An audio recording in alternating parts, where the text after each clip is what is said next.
Majority Report with Sam Seder. The destiny of America is always safer in the hands of the people than in the conference rooms of any elite. Sam Seder. They are unanimous in their hate for me, and I welcome their hatred. We must guard against the acquisition of unwarranted influence, whether sought or unsought, by the military-industrial complex. The Majority Report with Sam Seder. And I get the feeling you've been cheated.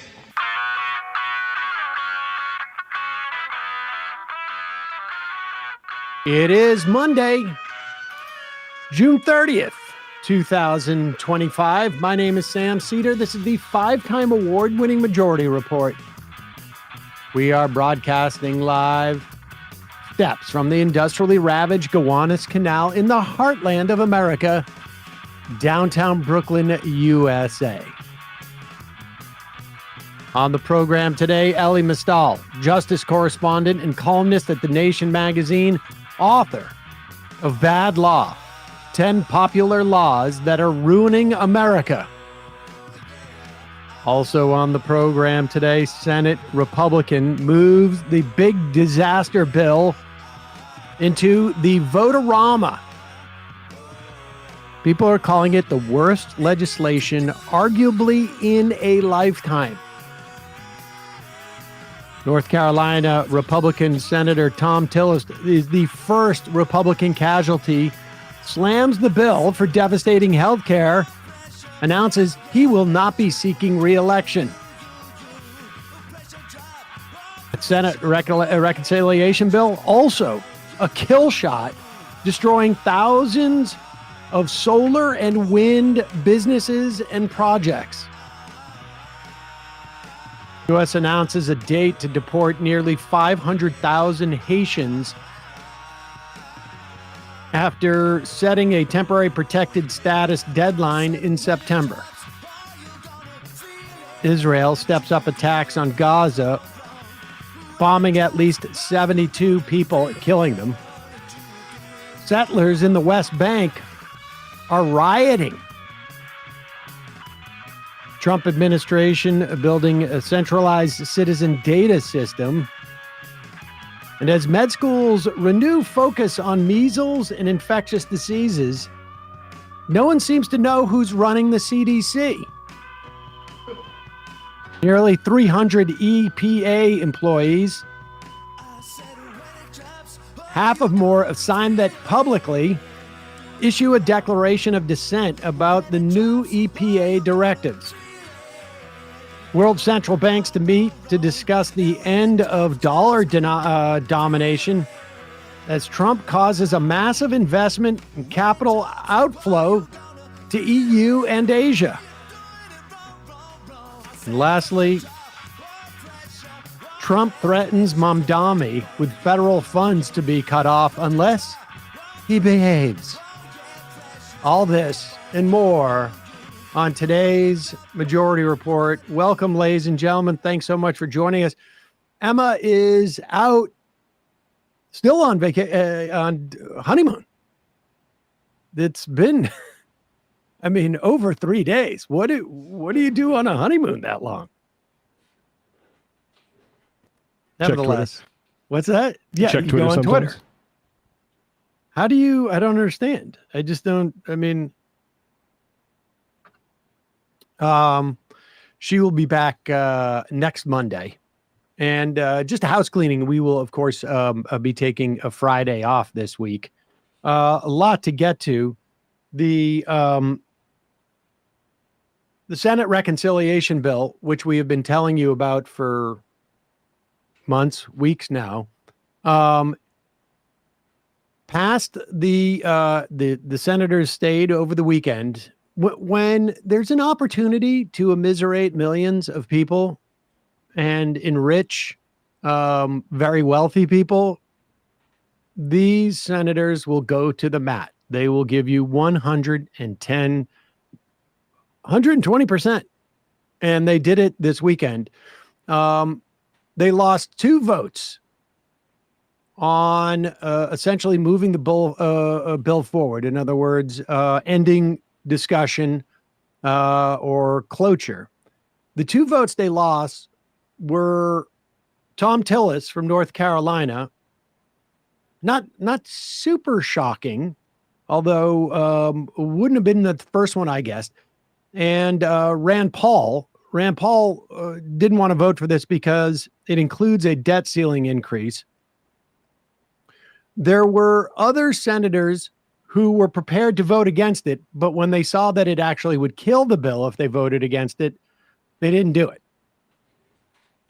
Do you see Josh Hawley's emo populism that he regrets that some of his constituents are going to be thrown off insurance? But I think we have a clip of that. Don't we have a clip of that? Fix it later of Hawley.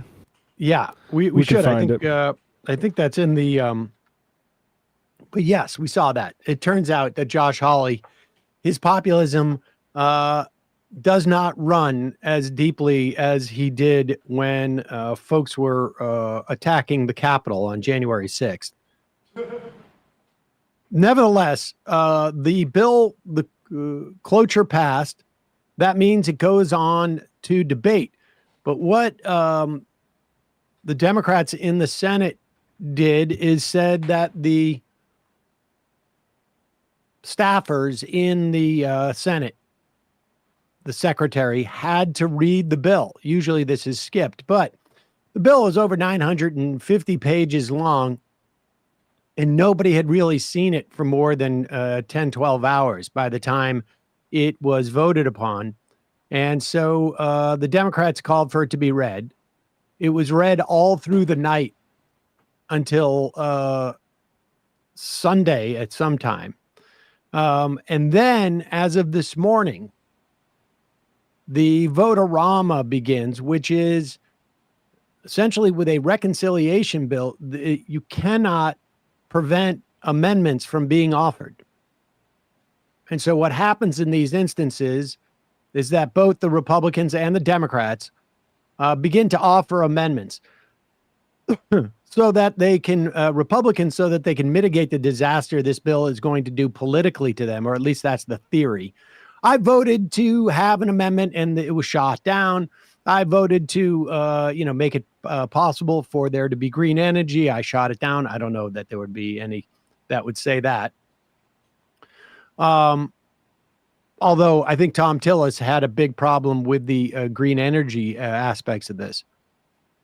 And then the Democrats keep adding amendments, some of which are votes that Republicans don't want to have to take, but will. But at the end of the day, this bill itself is so incredibly unpopular, and people haven't even actually begun to feel the impact. If you were thinking about putting solar panels on your house and anticipating that 30% tax cut, then you were thinking, maybe, you know what, I can't afford it this year, but maybe in a year or two I can. That tax cut is going to end at the end of this year. If you are a solar company that started up a year or two ago and thought, I'm going to be able to make this business work because the government is essentially subsidizing with these tax cuts the rollout of this technology. If you're a massive wind farm and you were thinking of building, or you were building, or you are selling products to other people, I mean, this is going to devastate thousands of businesses. If you were Elon Musk and trying to salvage your failing electric vehicle business, you're screwed. And apparently he's a little bit upset about things. But the list goes on and on. SNAP cuts. Millions of people will go without food assistance, and it'll get even worse in a recession. Here is Harry Enton on CNN. And understand, this is how badly people are perceiving this bill before they actually feel the pain itself. How do Americans feel about the big, beautiful bill? Yeah, if we're talking about adjectives, how about they think it's awful, They think it's horrible. And to quote our colleague Charles Barkley, terrible, terrible, terrible. What are we talking about here? Well, let's take a look at the net favorable rating on the big, beautiful bill. I don't just got one poll for you, Omar. I got 5 of them, and the net favorable rating, minus 19 points, Washington Post, minus 20 points, Pew Research Center, Fox, minus 21, Quinnipiac University, minus 26, KFF, minus 29. You don't have to be a mathematical genius to know that when the net favorable rating of your bill is somewhere between minus 19 and minus 29 points, that it is not a positive bill as viewed by the American public. The American public at this particular point hate the big, beautiful bill. As far as they're concerned, it's not a big, beautiful bill. It's a big, bad bill. It is a big bad bill. And it is amazing to me that you have mainstream media still referring to it as big, beautiful bill. I mean, it was such a, I can't believe that worked. I can't believe it. I just started calling it, the next bill we're going to try and pass is going to be good thing bill. The big, beautiful Trump is king bill. Good bill. You wanted it. You got it. Trump is king bill. And also the best businessman in American history bill. Of course, there's huge upward distribution in this bill. I mean, this is a bill that is pushing $930 billion worth of Medicaid cuts and providing $910 billion tax breaks for corporations. And huge upward distribution in terms of taxes across the board. We know the vast majority, both as a real dollar amount and as a percentage of tax cuts, go to the very wealthy. Here is a taste of what Republicans who vote for this bill know. Tom Tillis is going to go in there. He still wants to have a future in Republican politics, mind you. So he's pretending that Donald Trump doesn't understand what he's doing, that he's being tricked by dumb advisors in the White House. No one's telling him the truth. And he's being fooled. Now, listen to Tom Tillis here. Understand he was up for re-election in 2026. He is no longer going to be up for re-election. The rest of the Republicans are basically saying, we are going to rob the bank and we get in the getaway car. Even if we lose the House and the Senate, this is going to have such a negative impact on this country. They just don't think that any of this stuff can be reversed. And on some level, they're going to be right. Here's Tom Tillis. Between the state-directed payments and the cuts scheduled in this bill, there's a reduction of state-directed payments. And then there's the reduction of the provider tax. They can't find a hole in my estimate. So what they told me is that, yeah, it's rough, but North Carolina's used the system. They're going to have to make it work. All right. So what do I tell 663,000 people in 2 years or 3 years when President Trump breaks his promise by pushing them off of Medicaid because the funding's not there anymore, guys? When the White House senators advising the president are not telling him that the effect of this bill is to break a promise. And you know, the last time I saw a promise broken around health care, with respect to my friends on the other side of the aisle, it's when somebody said, if you like your health care, you can keep it. If you like your doctor, you can keep it. We found out that wasn't true.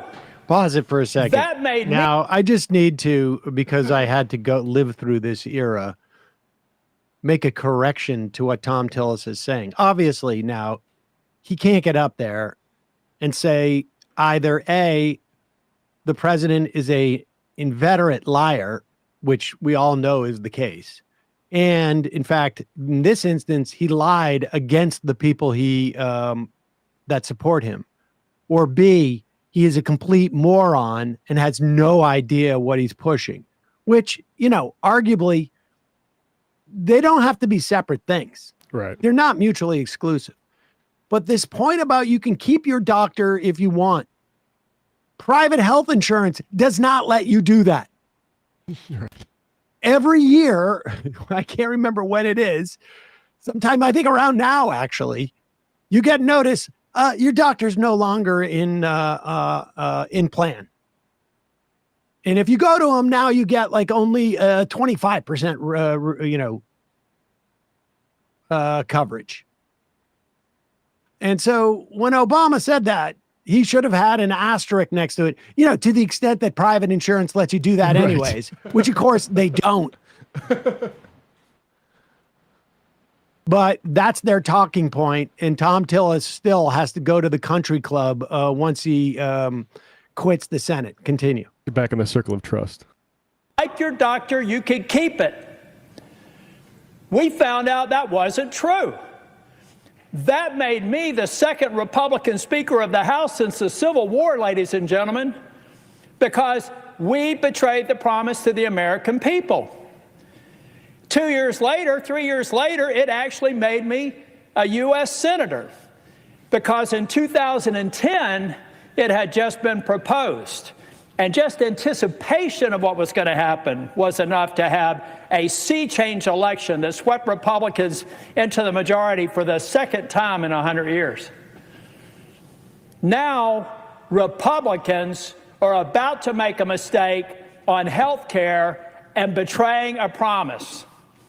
It is inescapable that this bill in its current form will betray the very promise that Donald J. Trump made in the Oval Office or in the cabinet room when I was there with finance, where he said we can go after waste, fraud, and abuse on any programs. Now, okay. Now, the irony is the Medicaid, the 630,000 that he's talking about that are going to lose their Medicaid possibly under this, likely. They are on Medicaid because of the Affordable Care Act, which expanded Medicaid. Now, of course, he's not going to tell anybody that, but he needed an analogy. And the fact of the matter is, once it kicked in and people understood at least, it wasn't so much made health insurance significantly affordable. Well, it certainly didn't make it affordable for everybody who was not in the Affordable Care Act. But for everybody who is not part of the exchanges, which is about 11 million Americans, they all got an upgrade on the quality of their health insurance insofar as there was no rescission, there was no lifetime caps, there was no annual caps. That's the patient protection part of the bill. But let's not lose sight of what we're talking about here. This bill is a disaster. Millions are going to get cut from SNAP. Millions are going to get cut from Medicaid. So much of the tiny steps that we've taken in terms of renewable energy is going to go exactly the opposite way with subsidies for oil and gas.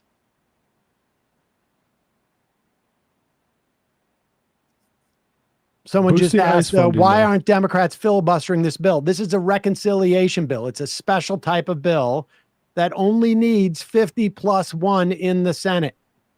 And they got 51 votes in the Senate. There are specifics that got wiped out of the bill because of it being a reconciliation bill, but that's what you're missing.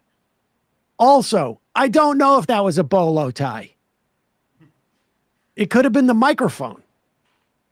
I think it's the microphone. I can't imagine you go out wearing a bolo tie like that for your big swan song speech.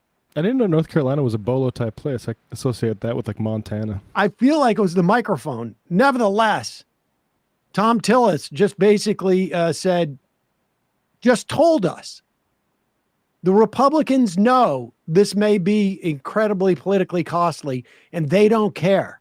They just robbed the bank. And they're getting in the drive-away car. They don't care. We'll talk more about this, obviously, in the fun half and tomorrow. In a moment, we're going to be talking to Elie Mystal about the absolute crap show that the Supreme Court was in this term. This is what you get. This is what we all get. A couple of words from our sponsors. A few decades ago, private citizens used to be largely private. What changed? The internet.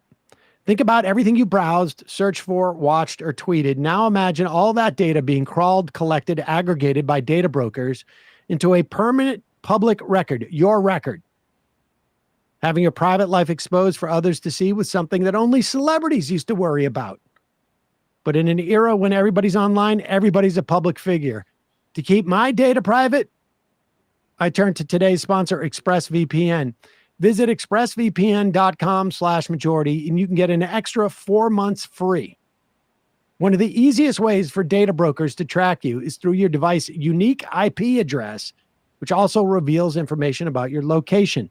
With ExpressVPN, your IP address is hidden. That makes it much more difficult for data brokers to monitor, track, and monetize your private online activity. ExpressVPN also encrypts 100% of your network traffic to keep your data safe from hackers when you're on public Wi-Fi. ExpressVPN works on all your devices, phone, laptop, tablet, you name it. Just tap one button to turn it on and you're protected. It's that easy.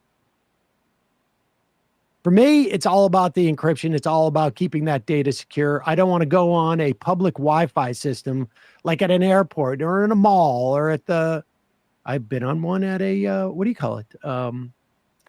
Escape room. Saul likes to do escape rooms.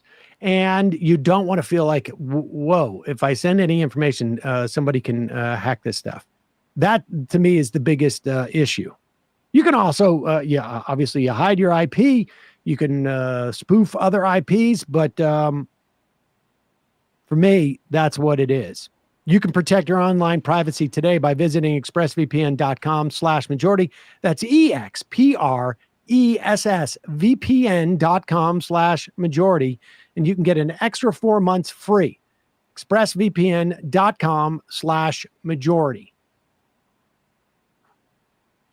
Also on the program today, or I should say sponsoring the program,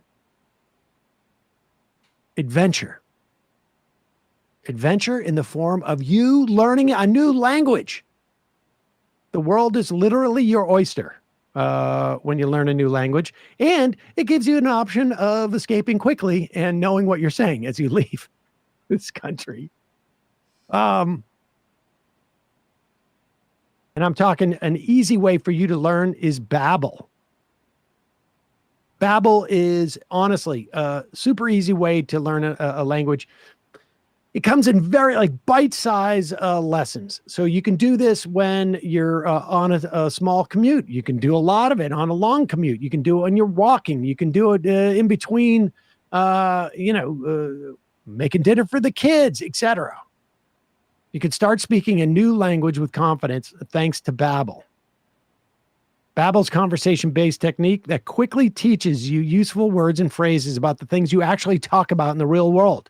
There's over a dozen languages available to learn at your own pace, so you can achieve your goals with material tailored to your individual proficiency level, your particular interests, and, of course, how much time you have. I mean, you can sit down, you could do an hour's worth at any given time, but if you can only do 10, then you can do 10.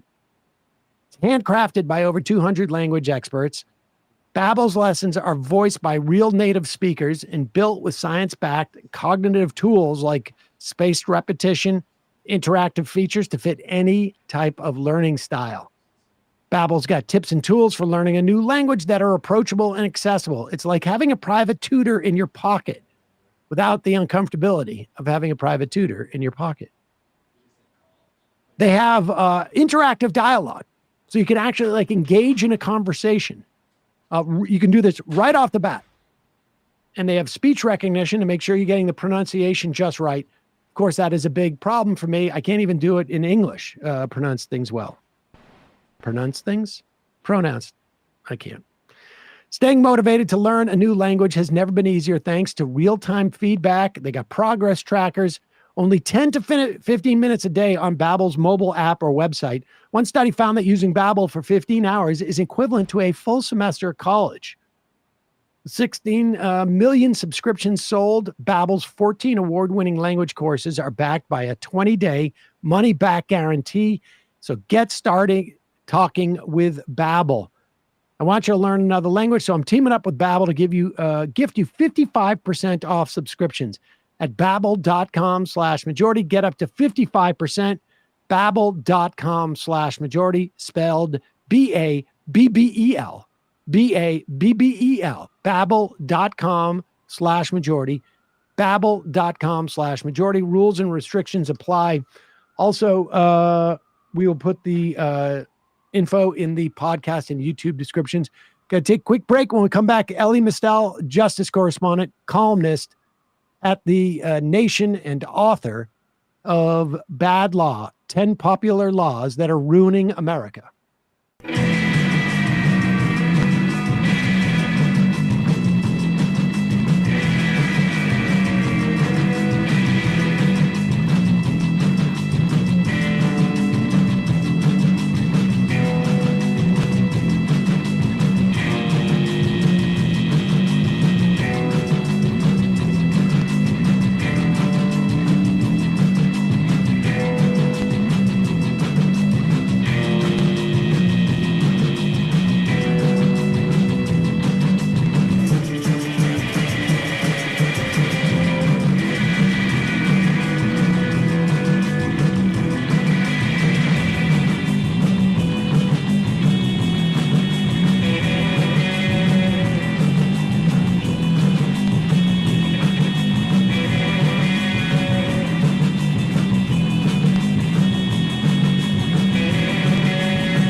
All right, we got a little bit of delay with Elie Mystal. He'll be with us shortly.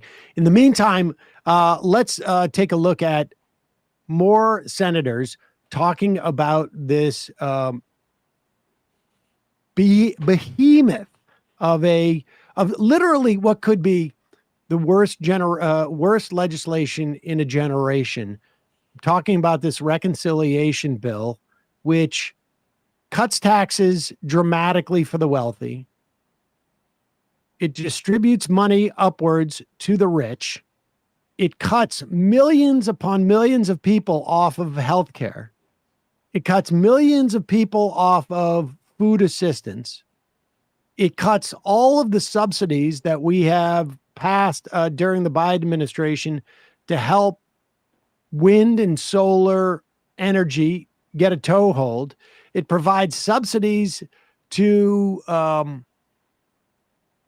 oil companies, still allows for the threatening of withholding of federal funds if states pass any AI legislation. I mean, it goes on and on and on. Here's Josh Hawley, the famed Republican populist, who has been talking over and over and over again how he will not support a bill that would cut this many people off of Medicaid. His own voters are on Medicaid. He is not going to support this bill unless it's time to vote on it.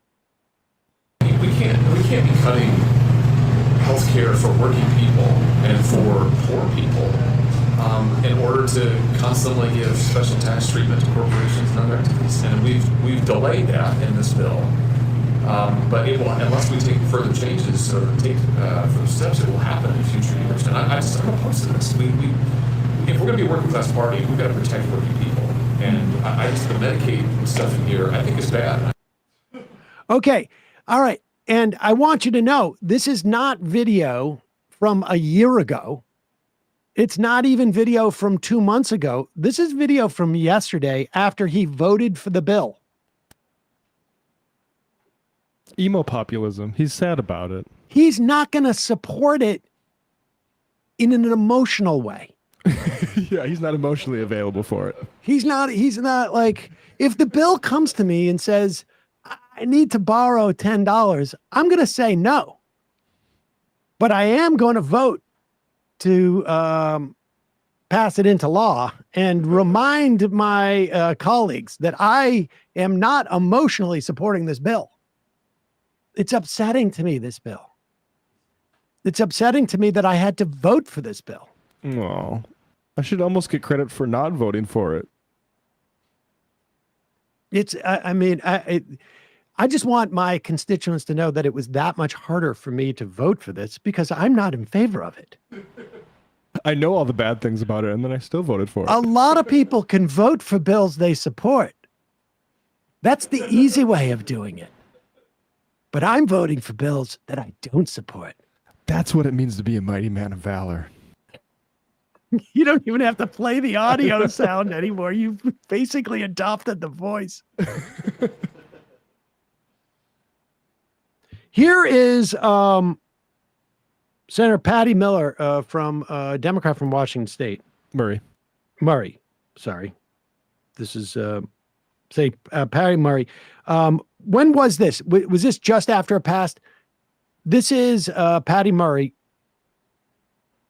outlining the implication of these tax cuts. Oh, and I should also add, in addition to all of the other parliamentary questions, the Republicans unilaterally and somehow skipped over the parliamentarian in this one instance, and I don't know why there hasn't been more said about this, and have decided for the first time in the legislative history of this country that the baseline numbers for the taxes that we are bringing in when this bill ends reflect the existing tax code. In other words, these tax cuts that we're operating under now passed in a similar reconciliation bill 10 years ago. And you cannot, under the rules of a reconciliation, pass any legislation that will impact the deficit 10 years out.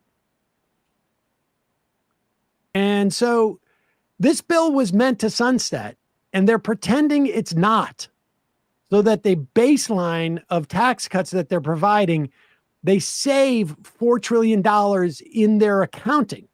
So the fact that this adds so much to the deficit is on top of another number that is almost like double that. Here's Patty Murray. And as a senator from Washington. Mr. President, I've been here a long time. Not only have I been the budget chair, I am the longest serving Democrat on that committee. And in my 33 years here in the United States Senate, things have never worked this way, where one party so egregiously ignores precedent, process, and the parliamentarian, and does that all in order to wipe away trillions of dollars of costs for a bill that could just be the most expensive legislation this body ever passes. Forget Senate procedure for a minute. Math, Mr. President, has never worked that way. I taught preschool, and I'll tell you, even our littlest kids knows the difference between a trillion and zero. It doesn't take a preschooler to tell you they're using magic math, or that you can't just ignore the rules you don't like. How many times have my colleagues cried about the debt? How many times have they told me, I know you want to invest in childcare, Patty, but we got to get this budget under control. But now that it's tax cuts for billionaires and corporations, suddenly the budget doesn't matter anymore. Suddenly the rules do not matter anymore. Suddenly a couple trillion goes away with a sprinkle of fairy dust. And to be fair, it's not so sudden. The Republicans have been acting like this for decades, literally decades. She may not remember when Mitch McConnell said, "We're just not gonna allow the president to nominate a Supreme Court justice this year." We'll skip on that. Or when the Republicans fired the parliamentarian in George W. Bush's era to pass tax cuts. This is not sudden. They do this every time. Pattern. All right, we'll talk more about this later in the program. We're going to take a quick break. We'll be right back with Elie Mystal.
We are back. Sam Seder on the Majority Report. Emma Vigeland out today for her honeymoon. Well, whatever. Also, but it's a pleasure to have joining us Elie Mystal. He is the justice correspondent, columnist at The Nation, author of Bad Law, 10 Popular Laws That Are Ruining America. Elie, how's it going? Congratulations to Emma. I hope her honeymoon is going fantastically. I brought my PlayStation on my honeymoon. Oh, you did? Well, yeah. Emma brought Twitter. So right, which was awesome. I had everything I needed for my wife, and had, when she was busy, just had my own entertainments. It was great. So I hope she's having a great time. I'm doing terrible, right? We are living in a kind of fascist authoritarian state with a theocratic court, and last Friday was the court's last day, and they released a slew of truly law-breaking, mind-breaking, terrible opinions, and some were worse than I even expected them to be. Right? You always expect the Supreme Court to do the wrong thing, but there's a degree of destruction that they can go for, and they went for the most destructive, the most chaotic versions that they could. It was really bad. I have to say that as someone who reads a lot of folks like yourself who write about the Supreme Court and have been doing so for 10, 15 years quite religiously, I don't remember a series of cases where the opinions drafted were considered to be so shoddy, like not even based upon made up theories, just sort of like alighting over like their problem, just ignoring it as if like it's like, well, nobody's going to ask, nobody can question me anyways. There's a quality to what they're producing now out of this 6 that has a definitive like, exactly, like it doesn't matter. Yeah, no, we are in the straight culture war Supreme Court, and what we saw at the end of the term was the Supreme Court kind of it's the kind of bizarro Michael Corleone. This is the day that we handle all family business, and it was just culture war decision after culture war decision where they're not even doing law anymore, right? Like the idea that there are statutes and precedents and they have to analyze them. They're far beyond the pale of doing that. They are just imposing their culture war decisions upon the rest of us, with no regard for precedent. And they've been doing that for a while. I think the reason why the people that you're talking about, people like me, the reason why we're writing the way we are right now, is that for a lot of them, there was this hope, right, that the Supreme Court would be kind of the final boss of the Trump administration, that it would be the thing that would slow down the Trump administration and his unconstitutional illegal activities. Sam, as you know, I have been saying from the jump that the courts will not save us, that the Supreme Court, I've always been saying the Supreme Court was most likely to rubber stamp Trump's illegal executive actions. Now they're doing that, and now I think a lot of other people are kind of catching up to the fact that, well, perhaps you thought the court was going to help you, but it ain't. Right. And this is what it looks like when it ain't. All right, let's talk about this Planned Parenthood Medicaid ruling from the other day.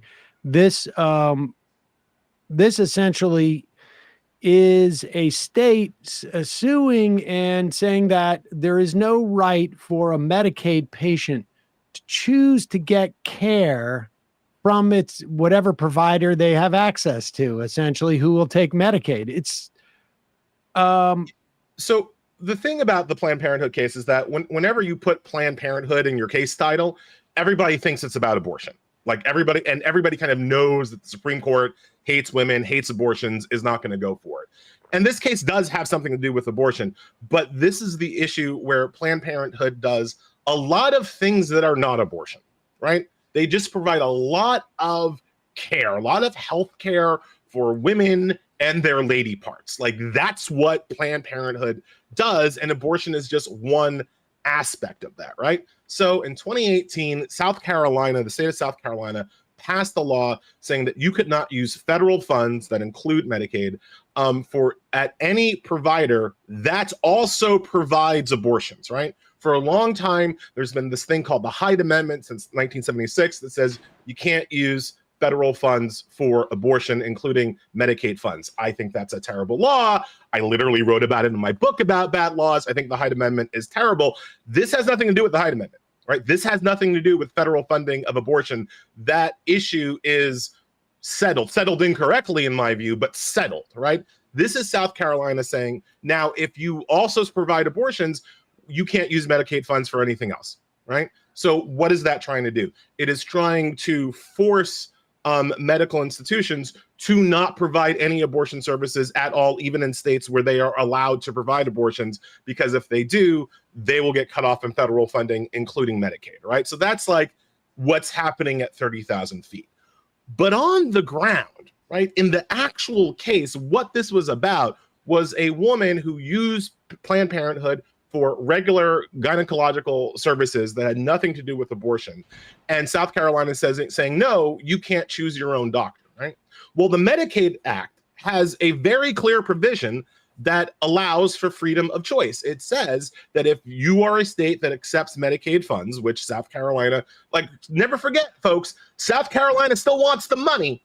They still want the federal money, and they're going to do everything they can to keep the federal money. So South Carolina wants the federal money, and it says that if you take this federal money in the form of Medicaid reimbursements, then you have to let people on Medicaid choose whatever service provider they like for any medical treatment that the service provider is able to provide, right, is qualified to give, right? That is in the statute, right? But the Supreme Court says, actually, no, it's not. Neil Gorsuch, writing for the 6-3 majority, invented ambiguity in the freedom of choice provision of the Medicaid Act, saying that actually Congress did not intend to include freedom of choice as a right in the Medicaid Act, even though they say freedom of choice in the Medicaid Act. It is a classic kind of version of textualism, making things up as they go along, right? Like, people think that textualism is the most simple way of interpreting the law because you just read the sentence and what does it common sense say? But like, the whole point of textualism from a conservative side is to pretend that there's ambiguity in very clear statements when that ambiguity helps your side. and pretend that there's no ambiguity in ambiguous statements when having no ambiguity helps your side. It is a method of interpretation that expands or contracts to fit whatever the Republicans on the Supreme Court want that day. And what Neil Gorsuch wanted that day was to take the freedom of choice provision out of the Medicaid Act. And so he invented some bullcrap where he said, oh, it's actually not at all clear what Congress wanted to do. So what can we do? There is no freedom of choice for Medicaid, right? So it is about abortion, but it's not really about abortion, right? Or maybe it's the other way around. It's not really about abortion, but it is about abortion, right? Neil Gorsuch wanted to allow South Carolina to not only kill Planned Parenthood, but kill any other abortion provider in its state. And he wanted to take the freedom of choice away from poor women on Medicaid. And doesn't it also, I mean, my understanding is that the precedent here in terms of the question of, can I sue an entity that is inhibiting a federal right that has been granted to me by statute or by theoretically the Constitution? And that in 2023 in the Talevsky case, I never know how to pronounce it, but yes. Okay, that case, that they made a determination that if the law said that an individual is given the opportunity to, if it was phrased in that way because they're weird, then that right exists there.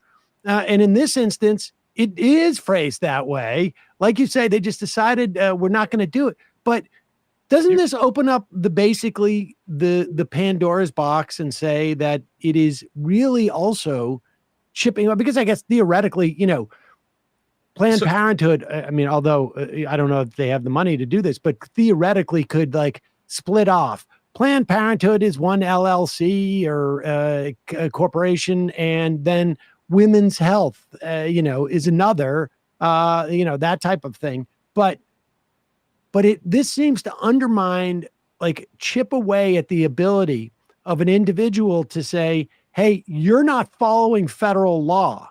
And if you're not following federal law, I'm going to sue the state for inhibiting what the feds intended me to do. And it seems to basically eliminate that right or cut it away seriously. Yeah, you're absolutely right. So what the law that we're really talking about here is the 1871 Civil Rights Act, the first Civil Rights Act. Most people know about the 1964 one, but the 1871 one was the most important at the time. It is the one that we ratified the 14th Amendment in order so we could pass that law, right?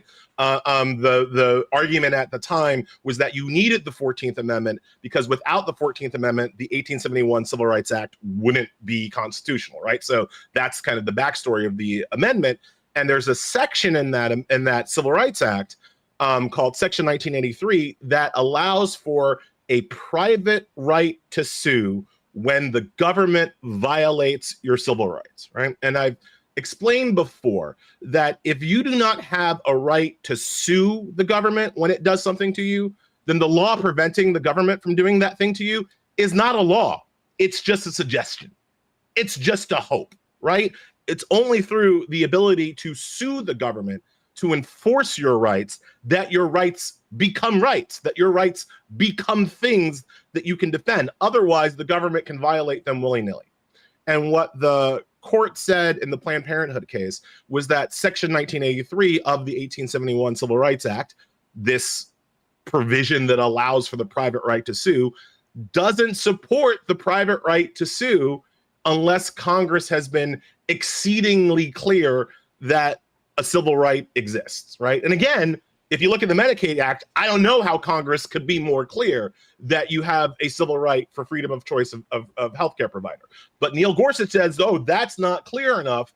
And so it takes away this ability, this, again, at this point, ancient ability that we have to sue the government for our civil rights. Sam, you're the first host to brought up Talevsky, which is super legal weedy. But another thing that's going on in this case is that Talevsky, the case that you mentioned, that was 2 years ago. Yes, 2023.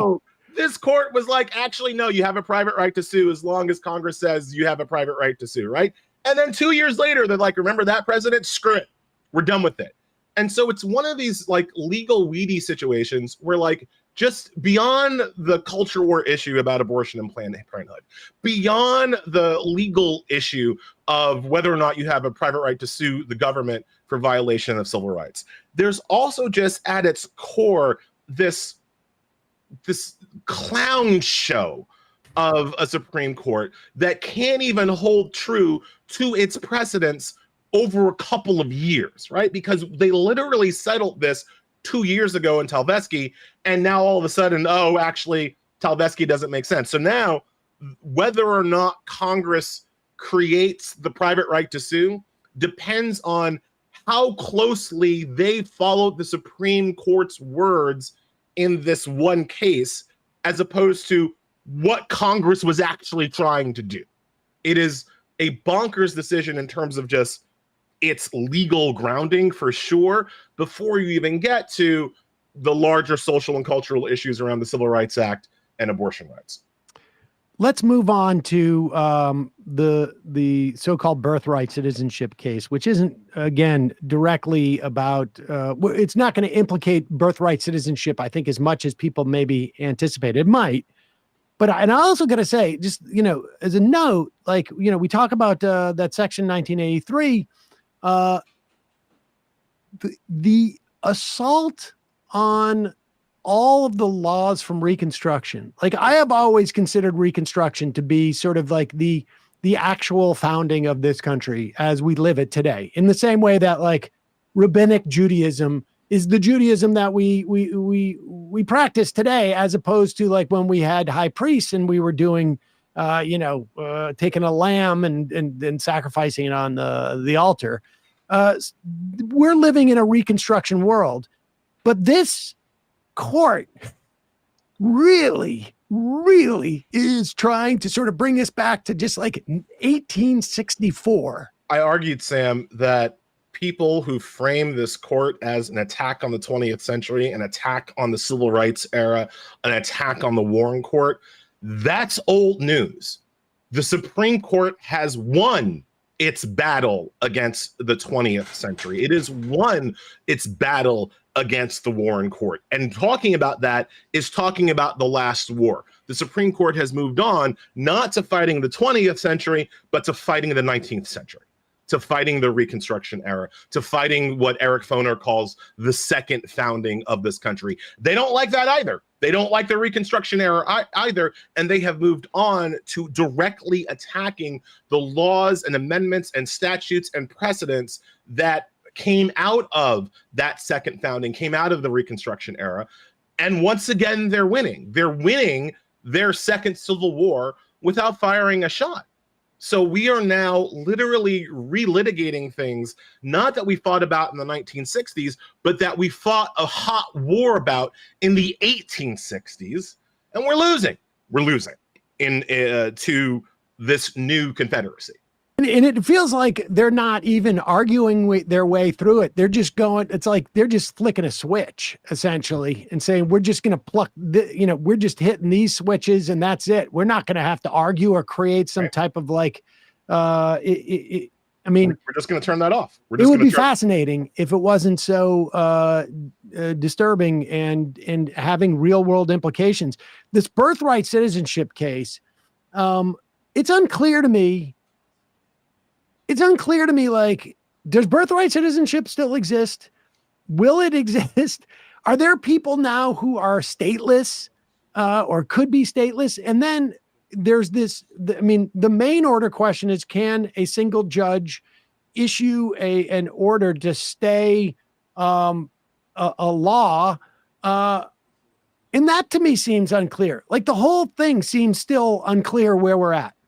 Yeah, so you're asking a lot of questions that are difficult to answer because the Supreme Court's opinion itself was gobbledygook, right? Like you're kind of forced to guess at what they could mean because their legal reasoning was so loose and clownish again. I'll try to answer the question this way. At the top level, if you are a child born in this country after June 27th, 2025, all right? So if you were born on Friday or Saturday or Sunday or today, whether or not you're a citizen of this country now depends more on the state or county you were born in than whether or not you were born in America, right? Because what's going to happen is that some states, most states even, will uphold the concept of birthright citizenship, but some states will not, right? We'll have some localities, I can think of Texas as one, that probably won't, right? And so now, as you take that child who's born yesterday, literally born yesterday, and you fast forward 15, 18, 20 years, their birth certificate might not be enough to prove their citizenship because they might not have gotten a valid birth certificate at birth because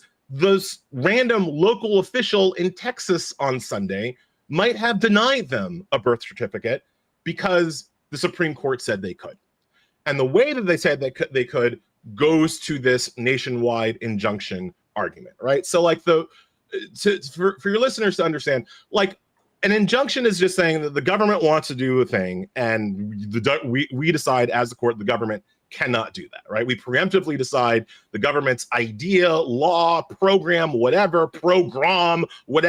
is illegal, right? So if they had a law saying, hey, we're going to take all the Jewish journalists and kick them out of the country, right? You, Sam, might go to court and say, hey, that seems horribly unconstitutional to me. I would like a ruling stopping the government from kicking me out of the country just because I'm a Jewish journalist, right? And a court might agree with you. A court might say, yes, Sam, you're absolutely right. They cannot kick you out of the country. Now, before Friday, that ruling could apply nationwide. They can't kick any Jewish journalist out of the country just for being a Jewish journalist. But after Friday, according to the Supreme Court, that ruling can probably only apply to you, Sam. So you, Sam, went to court and you, Sam, got a ruling saying that you, Sam, as a Jewish journalist, cannot be kicked out of the country. And that's great for Sam. But what about the next guy? What about the next guy? What about the guy living in Texas? What about the guy living in Michigan? They have to sue themselves. They have to personally go to court to sue. Again, this obviously unconstitutional rule. They have to personally go to court and sue for themselves again and again and again and again and again.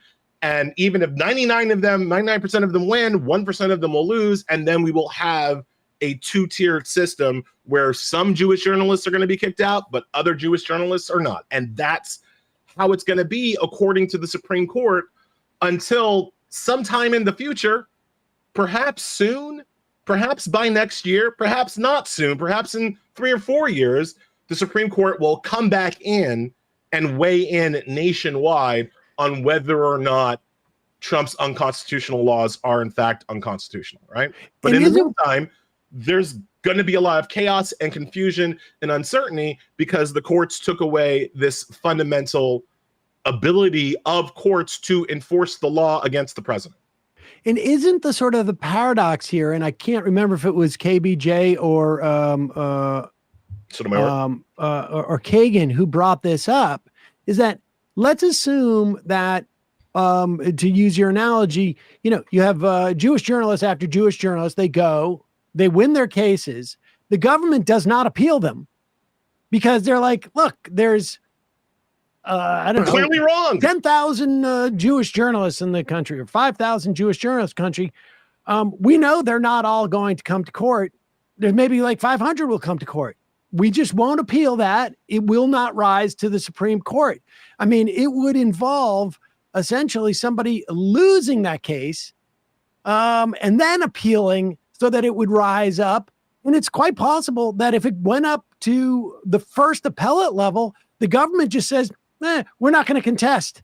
And that way it never rises up to the Supreme Court. And we don't have a law of the land anymore for something that's in the Constitution. For citizenship. And to go back to what we were talking about in terms of the attack on the Reconstruction era and the attack on the 19th century, we have tried to do citizenship this way before. We have tried to live in a country where whether or not you were a citizen of that country depended on the state you were living in, right? We called that the antebellum period of America. That was the slavery period of America. That was the period where, as a black person, if I was born in Georgia, I had one set of rights, and if I was born in New York, I had a different one, right? Just depending on the happenstance of my birth. That way led to war. That way was so unworkable that it led to a shooting war, because you cannot have a country where some citizens are more equal than other citizens, all right? We're not living on the animal farm.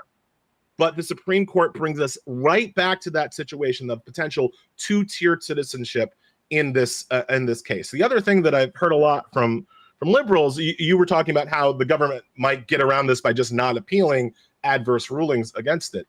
The other thing I've heard from a lot of liberals is this idea of a class action, right? That because the Supreme Court has made everybody sue individually, what needs to happen is that everybody needs to come together as a class of affected people and sue as a class action lawsuit. You see this all the time in environmental litigation. You saw it all the time in big tobacco litigation, trying to form a large class of people to tell the government that they're wrong on birthright citizenship. That's a great idea. That's a fine legal idea that this decision leaves open as a possibility, except that you have to remember that the exact same 6 people who just said the government could get away with this messing with of birthright citizenship can just as easily refuse to recognize and what's called certify a class action.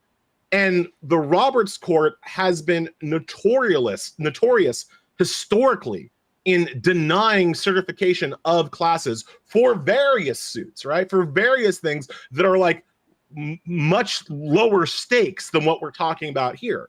And the Roberts Court consistently denies class status to citizens. So there's every opportunity that we'll be here next year talking about a Supreme Court decision that decertifies a class 6-3, and we'll be trying to explain once again how that allows Trump to mess with birthright citizenship, right? Because the Supreme Court, if they've done it here, they can keep doing it. They can keep denying people their rights to sue the government.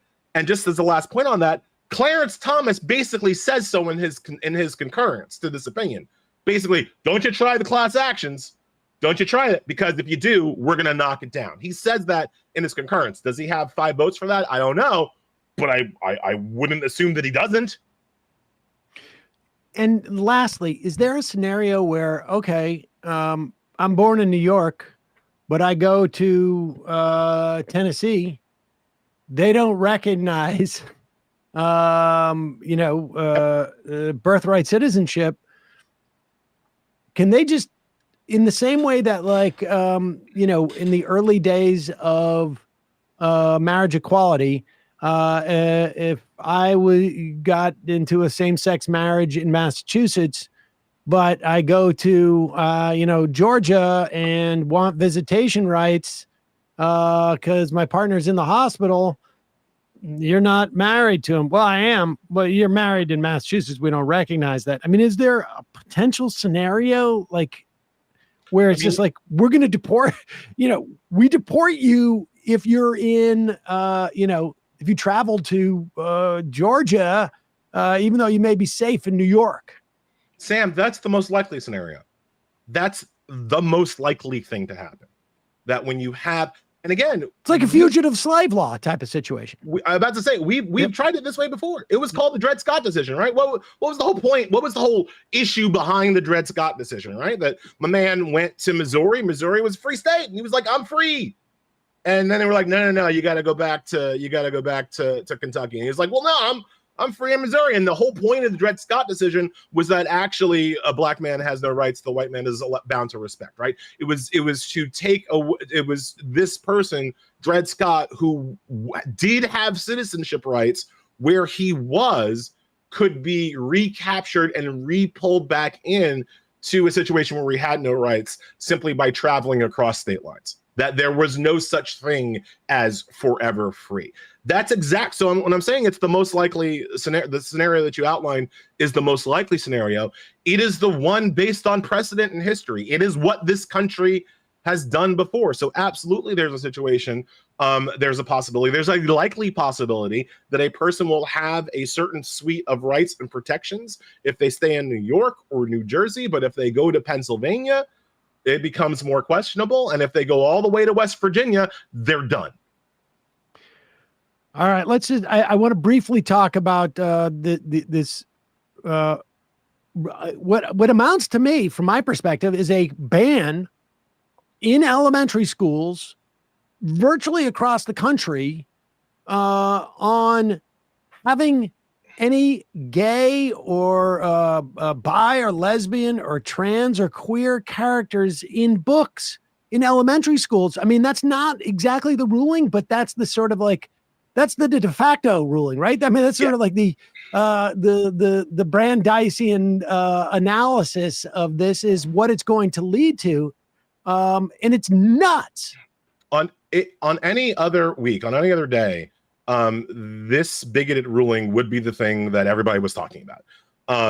Alito's opinion in this case is called Mahmoud versus Taylor, and it involves a group of families, Muslim, Catholic, and Ukrainian Orthodox, I believe, families who sued the school because the school used a number of children's storybooks that depicted LGBTQ people existing. That's all they were doing. It was just they were in the story, right? It wasn't about being LGBTQ. It wasn't like, hey, let's all be gay and have sex in the closet. No, it was just, here's some gay people.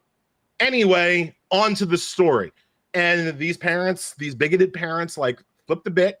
And these are public school parents, remember, that becomes important. Yep. And they sue to force the public school to inform them anytime these books or texts were going to be used, and to allow their children to opt out of any education involving those books. Well, if you've ever been in a public school or run a public school, you know that it's practically unworkable to have to clear your entire day's curriculum on a daily basis with a bunch of parents. This is in Montgomery County, Maryland, which is one of the largest it's a suburb of DC. It's one of the largest public school districts in the country.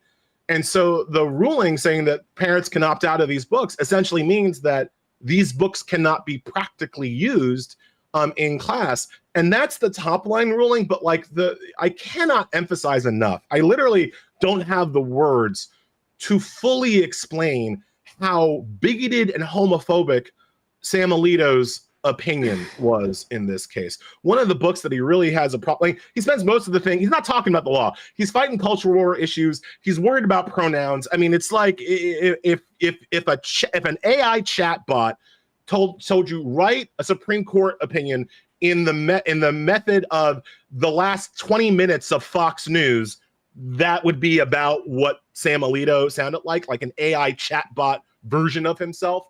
But the level of bigotry is shocking. So one of the stories that he focuses on is this story called Uncle Bobby's Wedding, right? And it's just, all it is Uncle Bobby is having a same-sex marriage, and the main character, Chloe, his niece, is very worried about them having the same-sex marriage because she thinks that when Uncle Bobby gets married, that'll mean less playtime for her.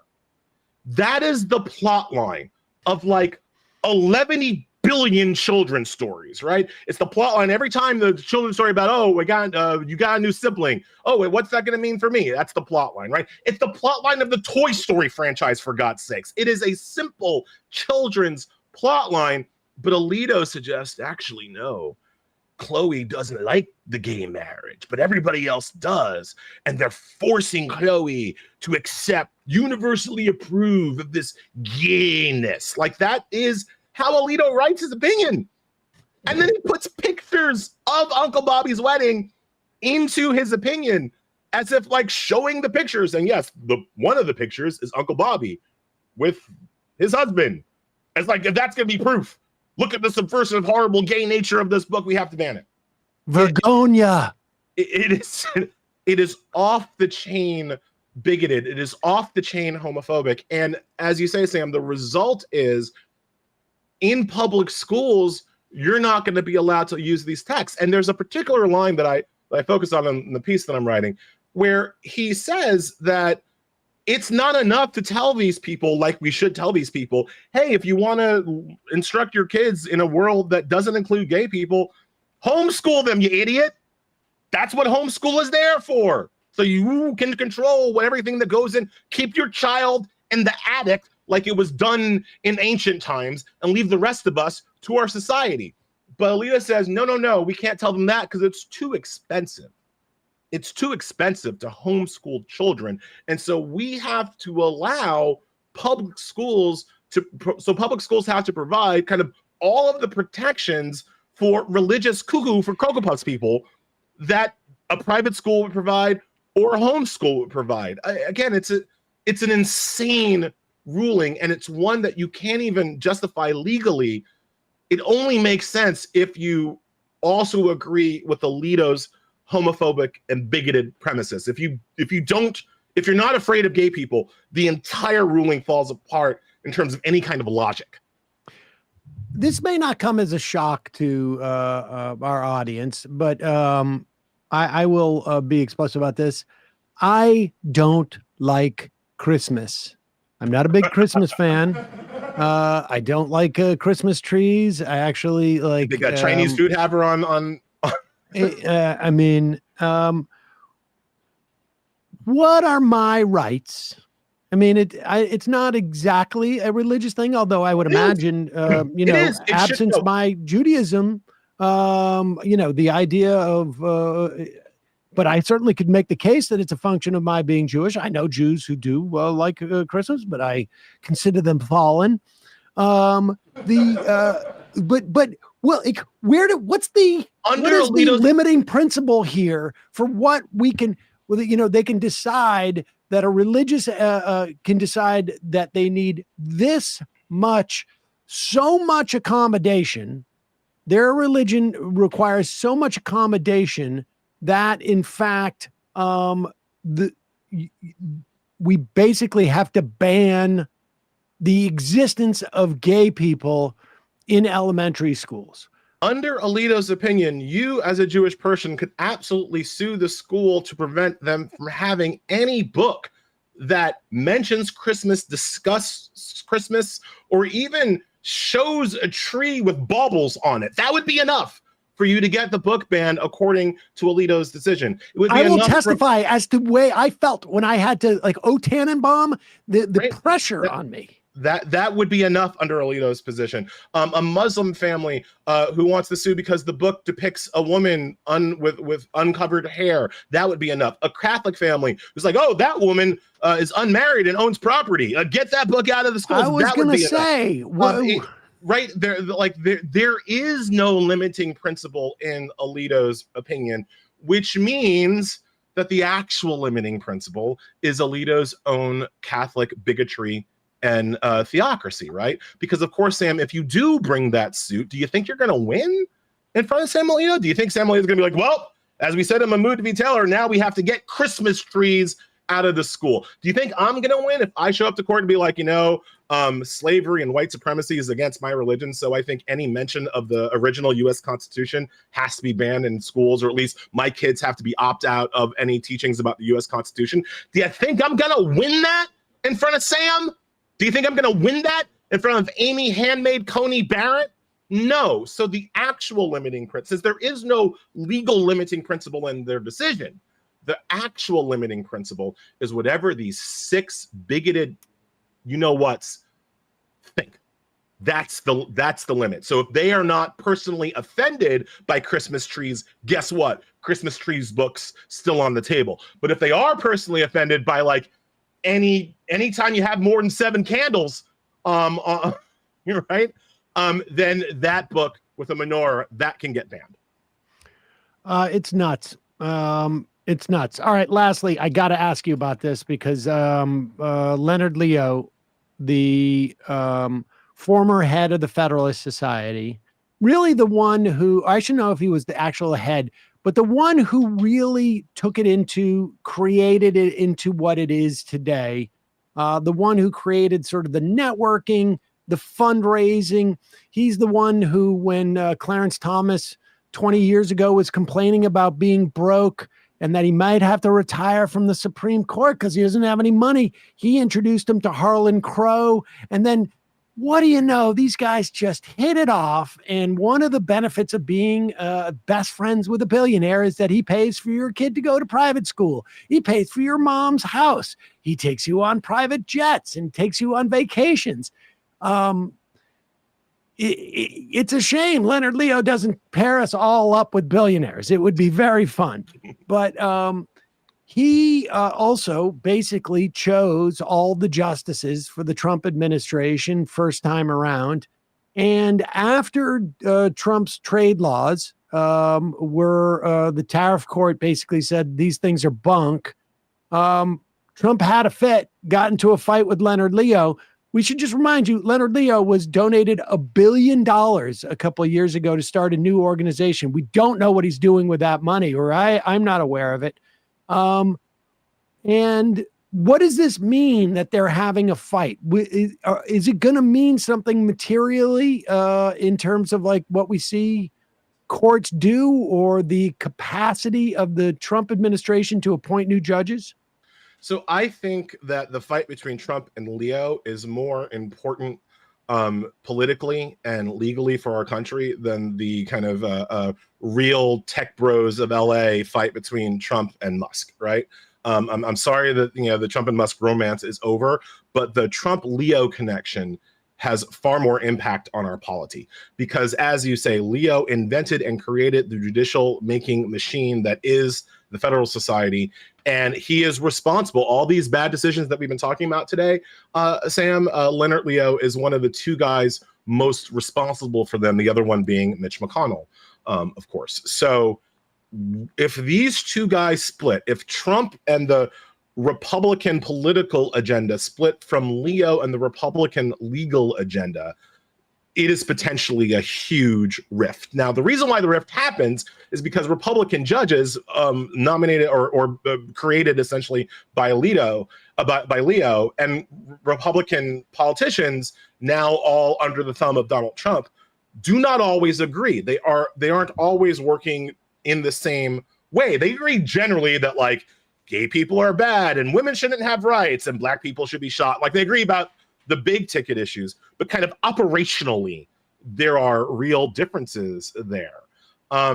What Trump wants are judges that are completely loyal to him and will do whatever he wants. What Leo wants are judges that are completely loyal to the Federal Society and are always playing the long game about, like I said, relitigating now the 19th century. If they are split up, one of the things that's going to happen is that it's going to take Trump longer to find, appoint, and confirm judges, right? Because Leo, all that's on speed dial with him. Right, all of that is standardized with him. You want a judge in North Dakota? I can get you a judge in North Dakota. Don't ask me how. I can get you a judge in North Dakota. Like he's got a whole system in place. Now, if Trump wants a judge in North Dakota, how is he going to find one? Right? How is he going to find one that's loyal to him? That's going to be, and then going to find one that's going to be loyal enough to him, but also be able to pass the Senate confirmation process that is yes controlled by Republicans, but controlled by Republicans who have gotten very used to just approving whoever Leo says they should approve. What's going to happen if there is conflict? It could slow Trump down. Now, the kinds of judges that Trump will appoint that are loyal to him will be worse than the judges that Leo would appoint. Like I shudder when I say that out loud because it's hard for me to think of anything worse than FedSoc judges, but there is something worse, and that's Trump judges, right? Those are judges that are completely loyal to Trump. They will be worse on these big ticket issues about Trump's personal powers and his personal ability to thwart democracy in the short term. But in the long term, the thing that Leo has done so well is that because he makes these judges basically in a lab, right? Because they're, a Neil Gorsuch is a test tube amalgamation made by Leonard Leo. So he knows everything that Neil Gorsuch is going to do for the rest of Neil Gorsuch's life. Right? He's read ahead in Neil Gorsuch's own obituary, and he knows everything that's going to happen next, right? He doesn't know everything that's going to happen with Eileen Cannon. right? Doesn't know how she's going to evolve and develop and whatever. And so while short term, Justice Eileen Cannon, terrible on all these Trump issues, I don't know that Justice Eileen Cannon is worse than your, replacement level Leonard Leo judge when it comes to 10, 15, 20 years out. I don't know. And I do know that it takes you a lot longer to confirm Eileen Cannon because she's unqualified, because she's just a Trump sycophant, because she doesn't have the Federal Society backing. It takes you a lot longer to confirm her than it does to any one of 20 people that are sitting in Leonard Leo's pocket right now. So long term, this is potentially a huge legal rift within the conservatives themselves, proving, as you know, the old adage, the revolution always eats its young. So it sounds like there's two elements to this. One is that you're cutting down on the network effect that exists with all the Federalist judges, where I'm going to go clerk for this judge, and that's the way that I move up within the context of the Federalist Society, and then I have the proper pedigree. Emile Bovey may just, his clerk may be just the dude that, was his caddy at, or whatever, who knows who it is. And then it also forestalls the ability of the Federalist Society to move law in a specific direction, because there's two elements to it. If I understand what you're saying, there's the judge, and then, there's the pitcher and the catcher in that sense. And it's like, they need to know what cases they should be looking for 1 year out, 2 years out, 5 years out, to essentially unwind, 100 years of case law, so that they can step by step sort of move this along. But if you don't know their legal sort of like pedigree and thinking, it's harder to predict what's going to change the law in the way you want it to. I love the pitcher and catcher analogy. I haven't used it before, but I'm just going to steal it now forever, because that is exactly right? There's a reason why the catcher calls the pitches, right? The catcher needs to know, is it going to be a fastball or is it going to be a curveball? If the catcher doesn't know and it's a curveball, guess what? It's a wild pitch. Catcher can't react in real time to that. They have to know before the pitch is thrown. That's exactly what it's like with Federalist Society judges and test cases organized by the Federalist Society, right? They have to know what pitch is coming so they can shape the law in the way that they want. And if you don't know, if you're not on the same page, that leaves open the opportunity for more wild pitches. Now, again, some of them are going to be wild pitches. Some of them are just like the liberal batter is going to get beamed in the head with a fastball. Like it's not going to be pretty all of the times. But you're adding, here's what I'm trying to say. You're adding more uncertainty into the situation, right? And when you are in a fascist state, when you are in a theocratic state, when you have a court that has and a Republican Party that has everything on lockdown, uncertainty is your friend.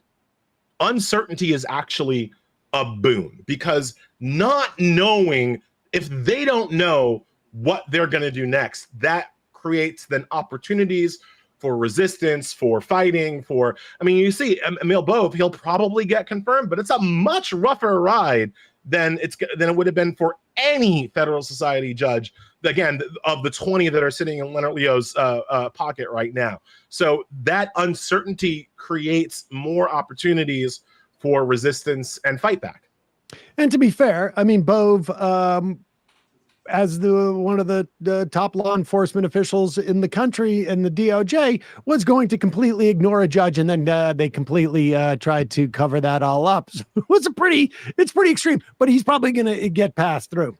I also just want to really quickly argue that, like, it is possible that with the kind of disgustingness that Trump is going to put on the court without Leo trying to shape it and smooth it down, maybe Democrats wake up. Maybe Democrats are like, hey, if they're having people like Emile Bove on the court, maybe we got to take the court seriously. Maybe, I don't know, when we get in charge, we got to expand the courts to deal with people like, I don't know.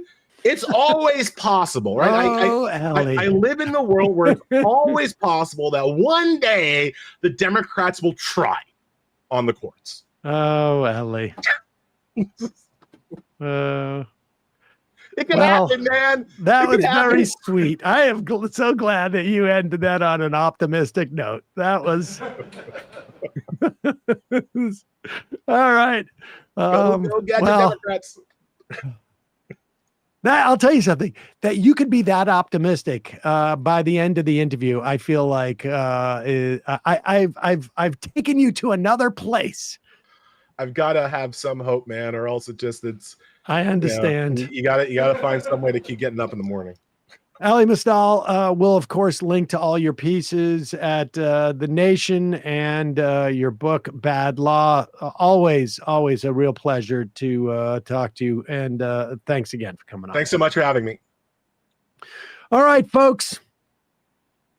We're going to head into the fun half.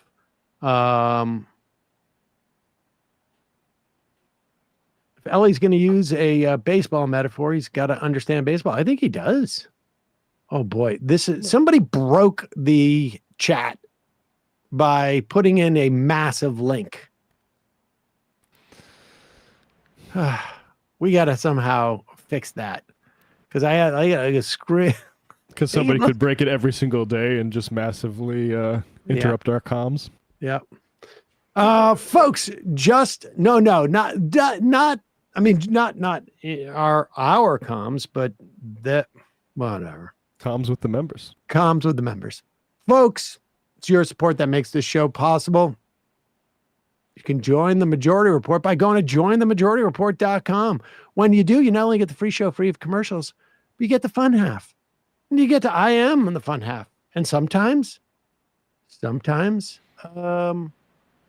you can break the chat by putting in a massive fake link or whatever it is. Probably shouldn't have said that. Probably not. Probably not.